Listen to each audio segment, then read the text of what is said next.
Puzhal police நிலையம் எதிரே வழக்கறிஞர் அலுவலகம் உட்பட 5 கடைகளில் பூட்டு உடைப்பு, கொலை முயற்சி செய்த சிசிடிவி காட்சிகள் வெளியாகி பரபரப்பை ஏற்படுத்தியது.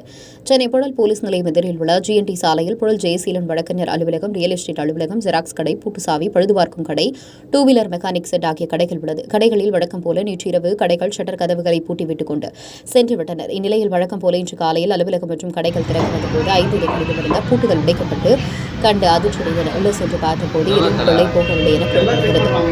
மர்ம நபர்கள் பூட்டு உடைக்கும் போது போலீசார் யாராவது வந்திருக்கும் சாலையில் ரோந்து பணியில் வந்தபோது இதை பார்த்த மர்ம நபர்கள் அங்கிருந்து தப்பி சென்றார்களா என பல்வேறு புகாரின் புழல் போலீசார் அந்த பகுதியில் உள்ள கண்காணிப்பு கேமராவில் ஆய்வு செய்து கொலை காட்சிகள் சமூக வலைதளங்களில் வெளியாகி பரபரப்பை ஏற்படுத்தியுள்ளது.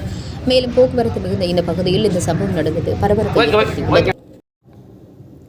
உடனுக்குடன் செய்திகளை தெரிந்து கொள்ள தமிழ்நாடு 24 நியூஸ் சேனலை சப்ஸ்கிரைப் செய்யுங்கள். லைக், ஷேர் பண்ணுங்க. நன்றி.